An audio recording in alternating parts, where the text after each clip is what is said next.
menghadap kepada Rasulullah. Semua pintu tertutup kecuali pintu Rasulullah, membaca sholawat.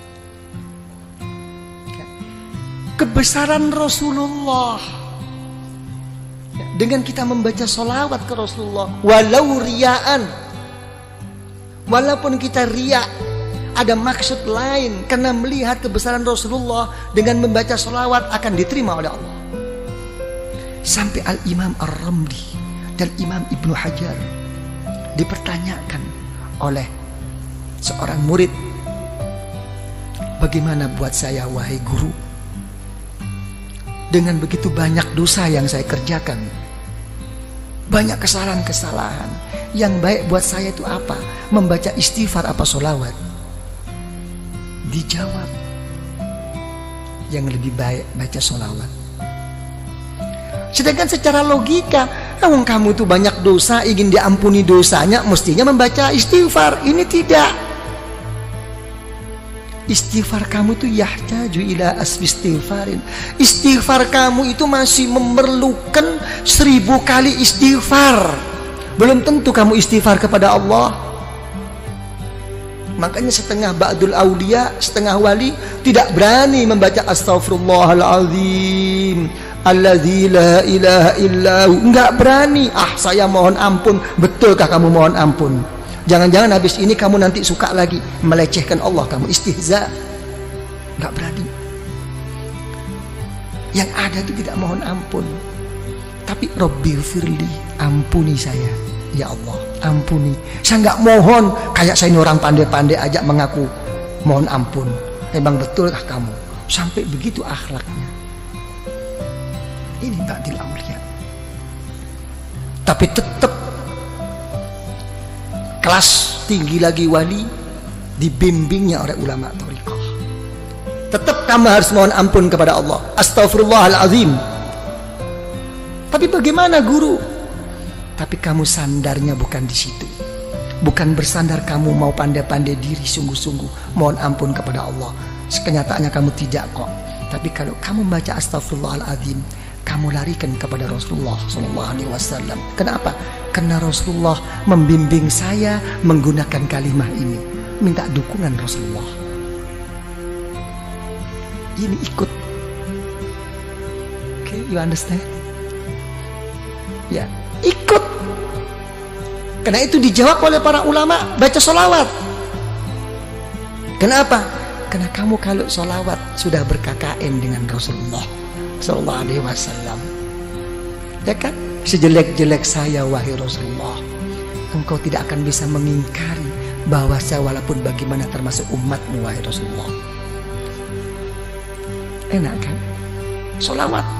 Sampai ulama mengatakan, sealim bagaimanapun, engkau bisa membaca kitab bagaimanapun, dan engkau kerjakan di kitab itu doa-doa, diberi pahala oleh Allah, tapi tidak akan mendapatkan rahasia dan nur daripada Allah kecuali sholawat. Jadi orang thariqah itu mencari rahasia dan nur yang terselip di dalamnya. Jadi sholawat itu ngikut. Begitu sudah mengikut sholawat, dibanguni semua guru-guru, digiringnya, diarahkan untuk bersama-sama menuntun kita ke Rasulullah dengan membaca sholawat. Kita ikut Rasulullah. Alam nashrah laka sadrak. Coba, wahai Muhammad, apakah belum melapangkan hatimu?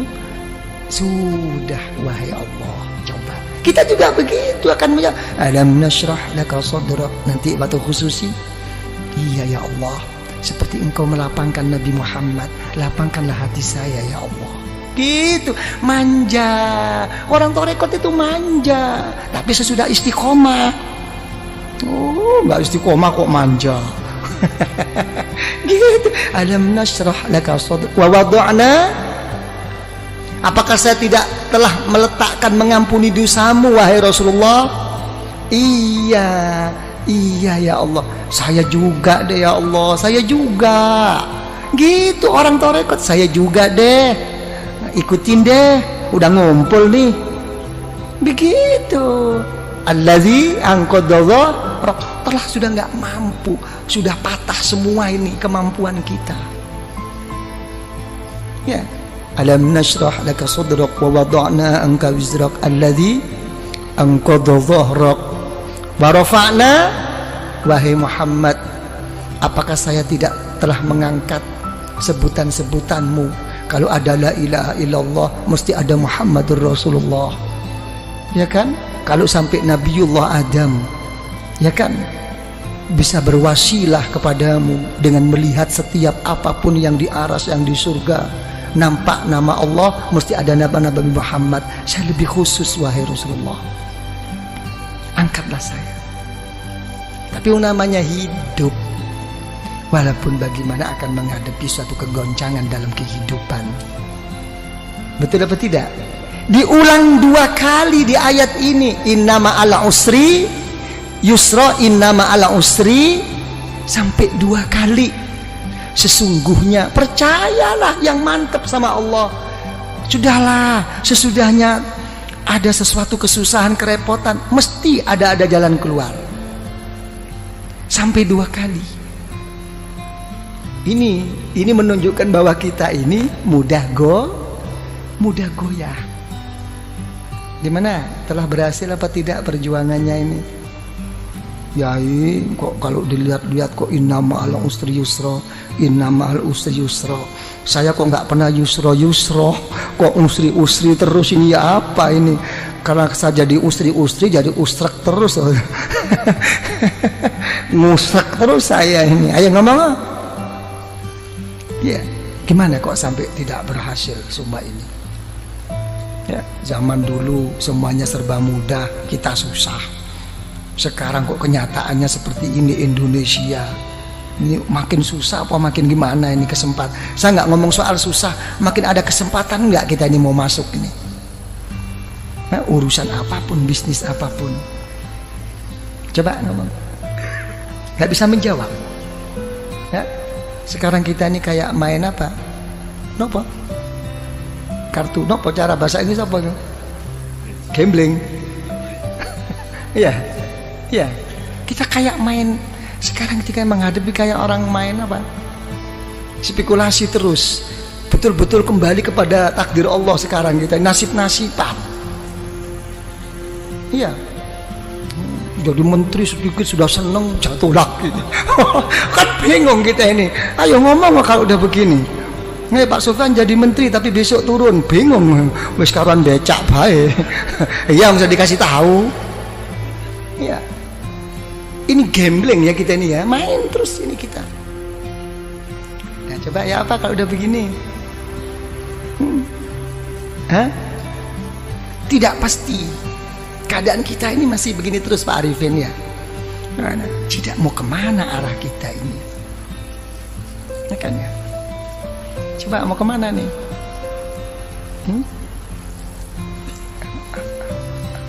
Ya, sama Allah sih sabar. Sama Allah itu nerima, sing gawe ruwet iki sing bang gregetno. Mau tak peting bae rasane itu. Nah, ini permasalahannya. Kalau saya sih dalam menghadapi masalah ini, saya lihat dalam suatu hadis riwayat Imam Al-Muwatta. Ya, dalam kitab Muwatta Al-Imam Malik radhiyallahu anhu itu mengatakan ada satu hadis, kalau Allah Ta'ala itu menyintai seseorang akan diberi ujian oleh Allah. Enak enggak kira-kira ini? Hah? Apa? Yang enteng loh. Enteng enggak enteng itu bukan masalahnya, hatinya. Sesuatu yang enggak bisa dibuat enteng itu kalau sudah menyangkut amanat, tanggung jawab kepada umat. Selain itu terserah hati, dibuat enteng apa dibuat abot, ayo ngomong. Nah, ya, diberi ujian oleh Allah tentang dirinya, tentang keluarganya, tentang bisnisnya, sampai mau meninggal pun keluarnya nafas itu susah. Tapi tetap ingat Allah. Begitu di akhirat, masuk liang kubur, dijemput oleh orang-orang yang soleh. dibawanya menghadap kepada Allah, bertanya, wahai Allah, saya tidak punya ilmu, ibadah saya kurang, saya juga sering mengerjakan dosa, kok tiba-tiba saya sampai di sini nih, gimana? Gak ada nerakanya kamu, kemarin udah kamu ambil semua. Oh gitu dong, oke deh. Ya gitu. Tapi sebaliknya, kalau orang itu tidak disukai oleh Allah, diberi satu kelapangan, makin dia berbuat baik, makin diberi kontan oleh Allah di dunia ini. Semuanya cukup, keluarganya oke, kesehatannya oke, sampai mau meninggal pun lapang, lancar. Tertipu semua orang sekelilingnya, seakan-akan ka'annahu, itulah orang yang baik. Tapi begitu sudah sampai di sisi Allah, masuk neraka kamu. Oh, saya punya sesuatu, saya dulu habis, surga kamu udah kamu ambil kemarin.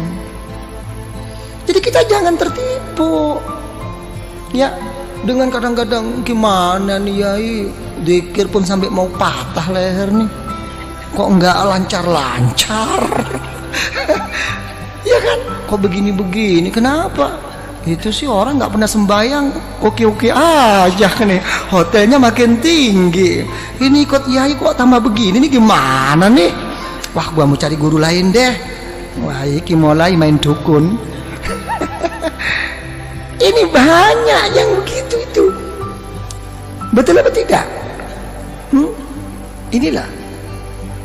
Ya, jangan dilihat zahir, jangan. Gitu kan, itu ini yang ini jadi ini. Itu sudah ada, Rasulullah sallallahu alaihi wasallam itu sudah mengatakan ad-dunya jannatul kafir. Memang dunia itu surganya orang yang nggak beriman, tapi nerakanya orang ahli neraka, orang ahli iman. Satu tempo itu cucu daripada cucu Rasulullah SAW begitu hebatnya, gagahnya, naik kuda. Kalau sekarang mungkin naik Mercy begitu. Ada orang kafir protes, wahai cucu Rasulullah, sudah tidak sesuai lagi perkataan datuk engkau. Kenapa? Datuk engkau mengatakan bahwa dunia ini surganya orang kafir dan nerakanya orang beriman. Kenyataannya saya ini kafir kok melarat, kamu kok malah kaya. Kamu kok enak-enakan. Coba dijawab oleh cucu Rasulullah. Ya, sehebat-hebat saya di dunia ini, kalau dibandingkan besok di surga masih kayak neraka ini. Sesusah-susah kamu di dunia ini masih surga dibandingkan besok di neraka. Langsung masuk Islam. Halo, ayo kon masuk Islam. Kadang-kadang bodoh Islami ngomel, ah gila loh, ngomong aja. Ini loh permasalahannya. Ya. Jadi ya gimana kalau gitu? Ini robitoh, ini hubungan kumpulan ini. Apa yang berhasil? Kita selama ini terlalu terpukau dan selalu dianjurkan oleh orang-orang banyak. Apa yang dianjurkan adalah sabda Rasulullah SAW, man kana akhiru kalamihi la ilaha illallah dakhalal jannah. Siapa yang akhir perkataannya itu la ilaha illallah, masuk surga.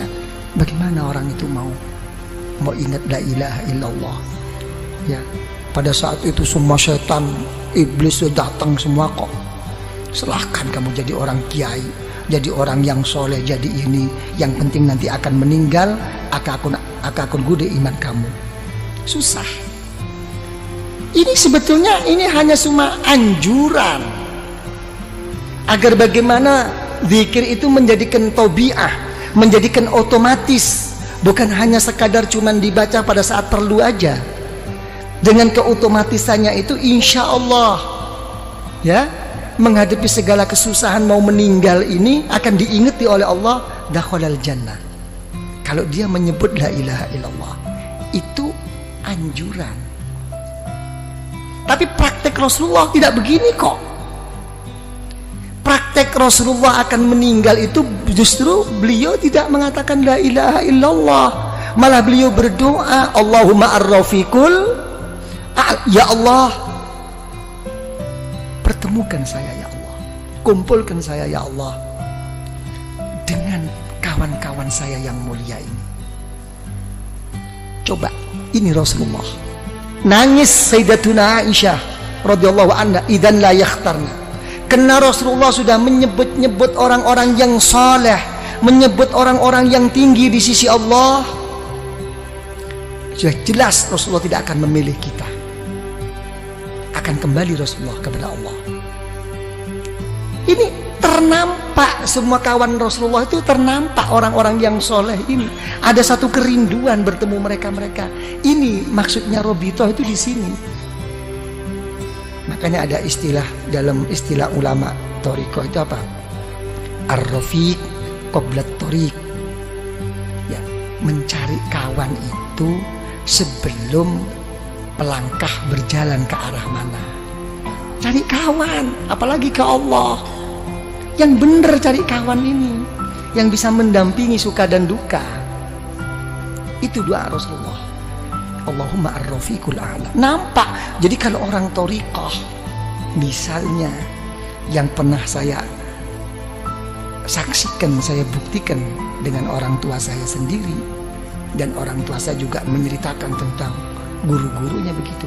Jadi begitu sudah sakit parah, kalau sudah sakit parah, ada orang lewat siapapun kok disebut itu gurunya. Ayah saya juga begitu. Sopori mlebu wau, anu punya tutu Mbah Romli kok, gurunya yang disebut. Sudah melebar. Mbah Romli kok, bukan ya, itu bukan Mbah Romli. Mbah Romli kok, enggak begitu. Ruhaninya sudah ketemu itu. Di alam sadar, ruh antara mau berangkat enggak berangkat ini ketemuan. Ini yang dinamakan orang-orang sufia itu yaqadha, pada saat-saat begini.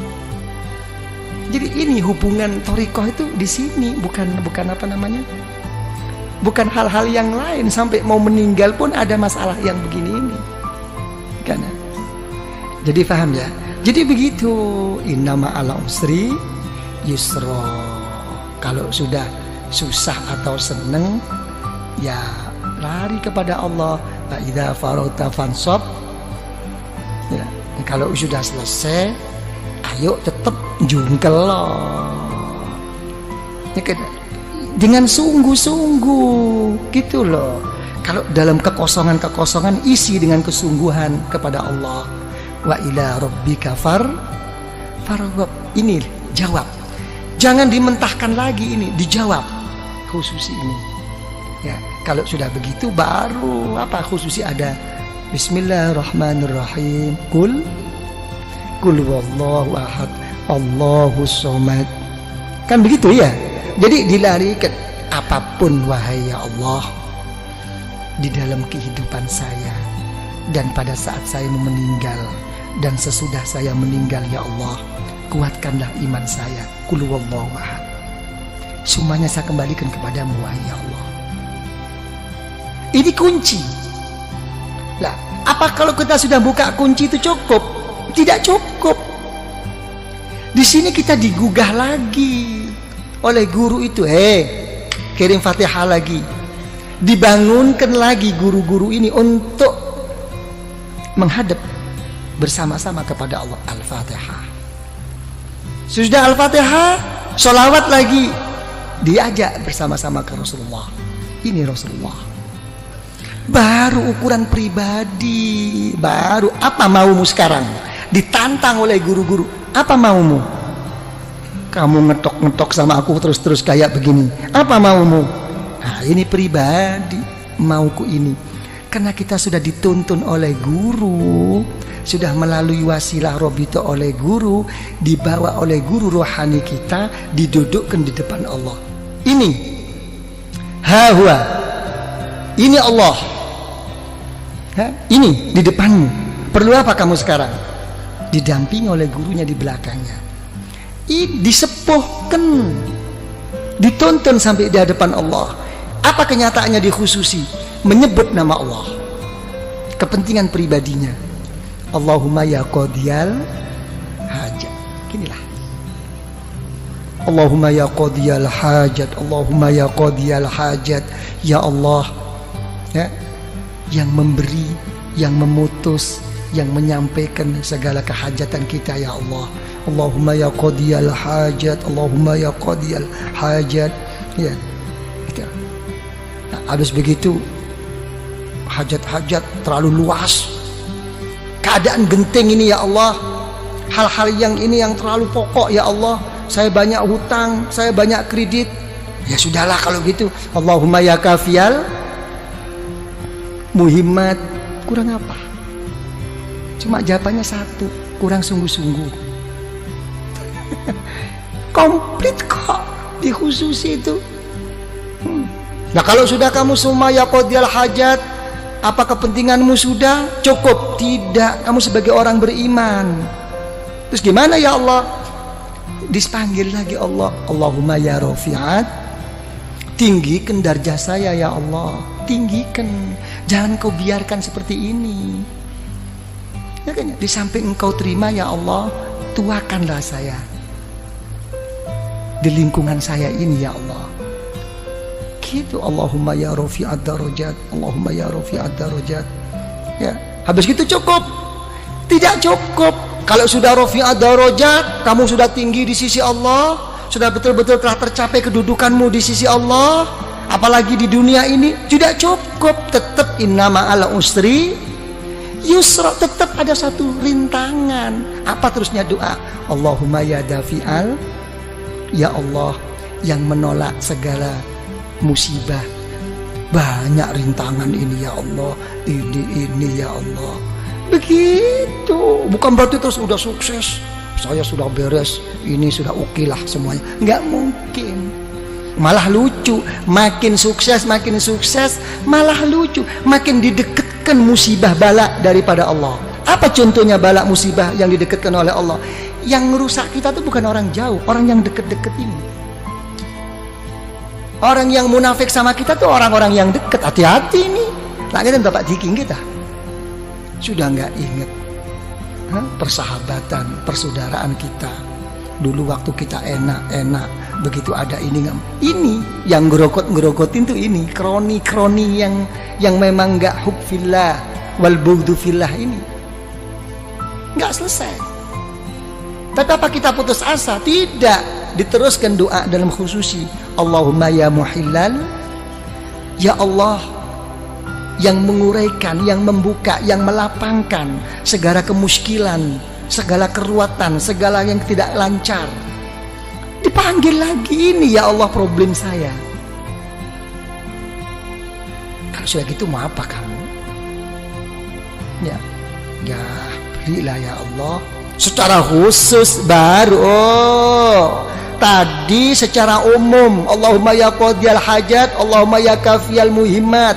Sekarang kamu sudah menghadapi satu rintangan, memanggil-manggil saya, kata Allah, dengan titel saya ya dafi al-baliyat, ya muhilal muskilat. Secara khusus Allahumma ya mujibat. Itulah ya Allah, inilah ya Allah yang membuat saya ini ya Allah, masalah ini diarahkan lagi. Sudah cukup? Nggak cukup. Artinya nggak cukup itu uang, namanya kita ini manusia. Makanya orang thariqah itu tidak pernah meminta sesuatu yang kelas tinggi dan tidak pernah menolak sesuatu dari Allah. Yang ditekankan di dalam hatinya itu hanya satu, bal nas'alul afiyah, saya minta perlindungan. Bukan berarti hal begini ini tidak minta, mendahulukan perlindungan. Saya minta ini, saya mau ini, pokok disertai perlindunganmu ya Allah. Ini dulu. Lancar semua, oke semua, ya kan ya? Apa perlindungan? Allahumma ya syafial amrod, sembuhkan saya. Walaupun tidak berhasil, pokoknya waras. Mek wis waras kabeh, cukup nggak cukup? Kita selalu ingin Allahumma ya arhamar ingin dirahmati. Kalau kita nggak dirahmati oleh Allah, mau pakai resep apa sekarang? Dunia sudah terbalik. Ra'a ma'rufan munkara wa munkaran ma'rufa. Zaman sekarang itu begini kok. Yang baik dianggap buruk, yang buruk pokoknya mengikuti kepentingan. Minta rahmat daripada Allah, baru sholawat lagi ya tak? Rasulullah diketok lagi, agak macet Rasulullah, doa saya ini kok kayaknya ego banget. Allahumma sholli ala sayyidina Muhammad an-nabiyil ummi. Coba yang dipakai itu titel Rasulullah an-nabiyil ummi, nabi yang buta huruf. Lain kalau buta hurufnya Rasulullah begini, buta hurufnya kita ngeblak. Nah gitu kan. Tapi tetap ini menunjukkan apa? Kebesaran Rasulullah dan menunjukkan kebodohan kita. Titel Rasulullah yang buta huruf. Engkau buta huruf wahai Rasulullah kayak begitu. Nah, saya kan lebih buta huruf, mestinya lebih dikasihani dong. Jadi ke sana arahnya itu. Kita wis manja-manja diri Pak Arifin. Udah baca sholawat? Cukup, tidak cukup. Secara khusus saya punya jalur ya, Syekh Abdul Khaliq Al-Ghazdawani dipanggilnya, Syekh Abdul Qadir Al-Jailani radhiyallahu an dipanggilnya dengan Fatihah ya. Sudah sholawat lagi. Jadi Rasulullah itu kan untung sudah jadi roh. Nggak jadi roh kan capek dibangunin terus ya. Allahumma sholli ala sayyidina Muhammad nabiyil ummi wa ala alihi wa sahbihi wasallam. Sholawat lagi. Habis begitu diberi suatu doa pemungkas, pemasrahan diri kepada Allah. Hasbunallah wa ni'mal wakil. Sampai dalam satu hadis Rasulullah SAW, siapa yang membaca ini jangan lagi sungguh walaupun bohong. Yang orang membaca hasbunallahu la ilaha illahu alaihi tawakkaltu wa huwa rabbul arsyil azim, baca 7 kali sehabis sholat subuh dengan habis sholat asar, walaupun bohong akan didengarkan dan diterima oleh Allah. Karena memang susahnya untuk kita mau mengambil semuanya itu dipasrahkan ke Allah. Pokoknya nggak tahu deh ya Allah, apa yang saya minta mau di depan tadi nggak tahu deh apa kata Allah deh. Bilang gitu, engkau ini betul apa enggak nih? Bilang gitu, ya sebab inilah ya Allah. Kayak orang geblak gitu, ya wis setiap apa no ya anak dewe. Ya kan ya, sama dengan orang-orang tua tuh gitu, dia apa no anak dewe. Hasbunallah la ilaha illahu alaihi tawakkaltu wa huwa rabbul arsyil azim. Pemungkas berangkat lagi, Allahumma sholli ala, sholawat lagi, dibanguni lagi Rasulullah, Fatihah lagi kepada Kanjeng Syekh, kepada Al-Imam Ar-Rabbani, sholawat lagi, penutup. Apa yang terjadi? Wis notok kula ya Allah. Apa sing kon ngakoni notok? Ana Pak Arifin. Apa? Sudah sampai di puncaknya? Iya. Apa puncakmu? La haula wa la quwwata illa billahil aliyil azim. Yes? Emang betul-betul kamu udah nggak punya daya kekuatan? Iya. Terus mau apa sekarang? Sama menghadap kepada Allah. Dipanggilnya Rasulullah, sholawat lagi. Habis gitu sholawat, ayo secara khusus. Kalau kamu sudah bersih dengan dari pengakuan-pengakuanmu, baru diem, tawajuh, nunduk. Itu khusus. Nunduk secara pribadi. Nggih ya Allah, ini ya Allah, ini. Ditutup dengan pembuka agar semuanya jadi terbuka langsung kepada Allah dengan Al-Fatihah. Sholawat lagi. Habis sholawat lagi, udah habis. Oh, udah sampai di situ tahapanmu di dalam menghadap kepada Allah. Oke, mari kamu manja. Ya Latif, ya Latif, ya Latif ya. Dari manjanya kita ini kadang-kadang nggak jelas ya Latifnya tuh tip tip tip tip tip. ya tip tip tip tip ya Latif, ya Latif, ya Latif, ya Latif, ya Latif ya. Ya Latif, ya Latif, ya Latif, ya Latif. Manja. Allah Ta'ala yang maha pengasih dan penyayang, Allah Ta'ala yang maha lembut. Sampai doanya bi khofil kal khofi. Memang saya begini posisi saya ya Allah, serba kurang, serba apa, tapi tolong ya Allah, mesti ada dong sekecil Sekecil-kecil apapun rasa kasih sayangmu untuk saya kan, berikan dong. Kurang ngopo? Lah, ini khususi. Habis gitu Fatihah lagi, ya kan? Sholawat lagi. Habis sholawat baru menghadap secara khusus, jangan panjang-panjang, menghadirkan keagungan Allah dengan melalui apa kekurangan dirinya. Diam. Saya tidak bisa apa-apa ya Allah. Saya tidak bisa matur. Ilmumu ya Allah lebih daripada pematurku, daripada ungkapanku, daripada pengakuanku.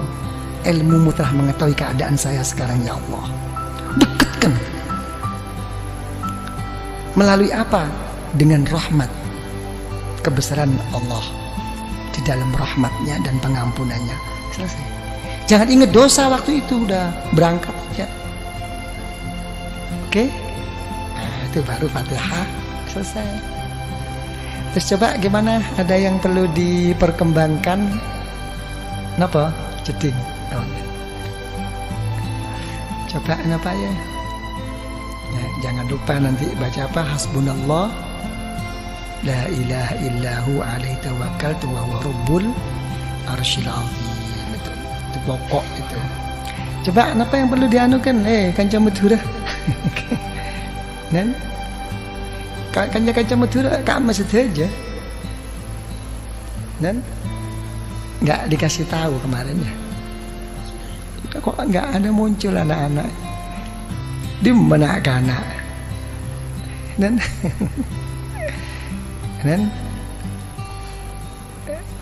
Pak Diki tuturi Handayani. Kenapa Pak Diki? Hilang semua. Hilang ya. Nanti kalau saya pulang aja diinget-inget. Datang sendiri. Ya, kenapa? Ya enak. Tapi juga harus ke situ gitu. Ya, rasanya belum ke situ, coba tetap harus ke situ gitu. Ya, jangan nunggu Pak Arifin, jangan nunggu harus begini. Kalau kata orang sufi itu siru ilallah urjan wa makasira wala tantazir sihah wal farah fa inna intidharahuma bitalah. Kalau kepada Allah itu pincang-pincang, pecah-pecah, kurang-kurang, berangkat saja. Berangkat. Jangan nunggu sehat, jangan nunggu sempat. Masih repot yai, ini nggih pun kula trimo repote, muga-muga tambah repot ben gak teko. Enggak bisa. Jadi nikmat kesempatan itu nikmat besar. Jangan menunggu. Kalau orang itu menunggu sehat ya dan menunggu kesempatan dalam berangkat kepada Allah, tidak akan mendapatkan. Nanti akan datang lagi, akan begitu lagi. Nggak tahu. Kayaknya semua kesusahan itu diajak komunikasi mau berangkat itu. Sampai pinggangnya pun ditanyakan, gimana Gang, mau berangkat nggak? Kayaknya kok agak kaku ini. Nggak jadi kok. Jangan urusan besi tuanya. Urusan pinggangnya juga begitu. Kan cuma turun kamah, ayo ngocak. Derem ngocak. Nah, ini hal-hal begini ini kayak kawan-kawan Madura ini hati-hati.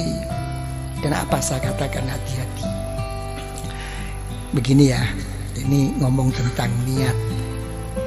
Semua itu kata Rasulullah SAW, ila ma hajaru ilaih. Semua itu akan kembali kepada hijrahnya. Kalau orang itu hijrahnya itu walaupun ke Mekah dan berdampingan dengan Baitullah, ya. Kalau memang kesananya itu memang lebih menonjol dan kuat untuk cari kerja, kurang kesungguhannya. Itu. Jadi orang-orang Madura, yang datang ke sini itu untuk bekerja itu butuh niat super ekstra, gitu kan? Karena berangkatnya itu sudah ke sana arahnya itu. Berangkat dari Madura, tangki kak kantone kalako. Ini mau sampai ini merupakan satu halangan, tidak jadi memang. Mendingan orang penduduk sini. Ya kan? Kalau penduduk sini kena males.